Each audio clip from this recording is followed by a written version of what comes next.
رب اشرح لی صدری و یسر لی امری واحلل عقدۃ من لسانی یفقہوا قولی سبحان اللہ و بحمدہ سبحان اللہ العظیم۔ دیکھتی آنکھوں سنتے کانوں کو میری طرف سے السلام علیکم دوستو۔ آج بابرکت دن ہے، 9 ذی الحجہ ہے، اور دعا کرتے ہیں کہ اللہ پاک ہم سب مسلمانوں کو اپنی حفظ و ایمان میں رکھے اور غزہ کے مسلمانوں کی غیبی مدد فرمائے، آمین۔ ویڈیو آپ نے شروع سے لے کر اینڈ تک لازمی دیکھنی ہے، اور آج جو ہمارا ٹاپک ہے وہ انتہائی اہم ہے۔ ایسا ٹاپک ہے جو آپ کو انشاءاللہ بہت پسند آئے گا۔ جو ٹاپک کا عنوان ہے وہ ہے خطبہ حجۃ الوداع، جو کہ نبی صلی اللہ علیہ وسلم نے مقام عرفات میں ادا کیا تھا، جو کہ ان کا آخری خطبہ تھا۔ ان خطبے میں انہوں نے جو اہم نکات بیان کیے تھے، ان کے اہم نکات آپ کے ساتھ شیئر کروں گا انشاءاللہ۔ امید کروں گا کہ آپ کو پسند آئیں گے اور اللہ پاک ان پر عمل کرنے کی ہم سب مسلمانوں کو توفیق عطا فرمائے۔ جو کہ پہلا نکتہ تھا وہ تھا انسانی برابری کا اعلان۔ نبی صلی اللہ علیہ وسلم نے فرمایا، اے لوگو، تمہارا رب ایک ہے، تم سب آدم کی اولاد ہو اور آدم مٹی سے پیدا ہوئے تھے۔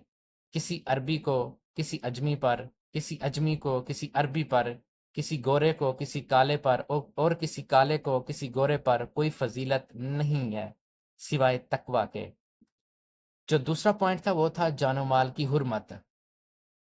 آج کے دن اس شہر میں تمہاری جانیں، تمہارے مال اور تمہاری عزتیں تم پر اسی طرح حرام ہے جس طرح یہ دن، یہ مہینہ اور یہ شہر حرمت والے ہیں۔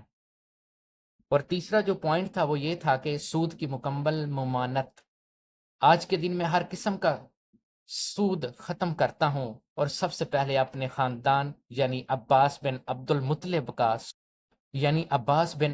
المطلب کا سود ختم کرتا ہوں۔ چوتھا، عورتوں کے حقوق کی وضاحت۔ عورتوں کے بارے میں اللہ سے ڈرو، تم نے انہیں اللہ کی امانت کے طور پر لیا ہے، ان کے حقوق کا خیال رکھو، ان پر ظلم نہ کرو۔ جو پانچواں نکتہ تھا وہ یہ تھا کہ قرآن و سنت کی پیروی۔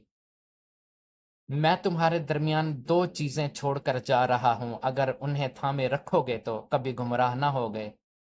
ایک اللہ تعالیٰ کی کتاب قرآن، اور دوسری میری سنت۔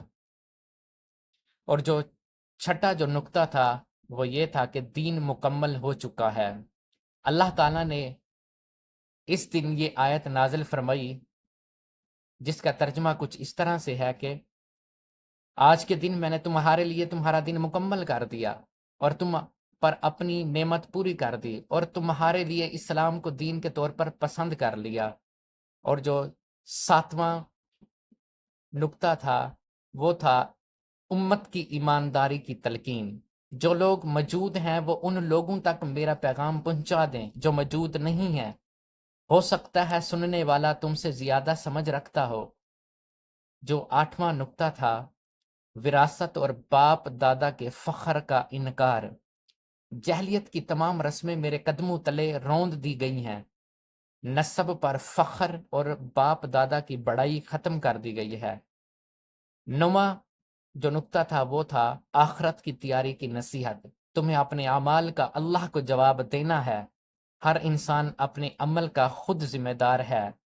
10واں جو نکتہ تھا وہ امت واحدہ کی تلقین تھی۔ مسلمان آپس میں بھائی ہیں، ایک دوسرے کا خون نہ بہاؤ، نہ ہی کسی کی عزت پر حملہ کرو۔ 11واں جو نکتہ تھا 11 رسالت کی گواہی۔ کیا میں نے اللہ کا پیغام تم تک پہنچا دیا ہے؟ صحابہ کرام نے کہا جی ہاں۔ نبی صلی اللہ علیہ وسلم نے فرمایا، اے اللہ، تو گواہ رہے، میں نے تیرا یہ پیغام آپ کے بندوں تک پہنچا دیا ہے۔ اور اس کے ساتھ ساتھ نبی صلی اللہ علیہ وآلہ وسلم کا جو پیغام ہے نہایت ہی خوبصورت انداز میں انہوں نے ہر ایک نکات کو بیان کیا، ہر ایک کے بارے میں، ہر ایک کے حقوق کے بارے میں انہوں نے بات فرمائی، اور امید کرتی ہیں کہ اللہ پاک ہمیں اس پر عمل پیرا ہونے کی توفیق عطا فرمائے۔ اگر آپ بھائیوں کو میری ویڈیو اچھی لگی ہو تو ہمارے یوٹیوب چینل کو سبسکرائب کریں اور دوستوں تک شیئر بھی کریں۔ اللہ پاک ہم سب کا حامی و ناصر ہو، آمین۔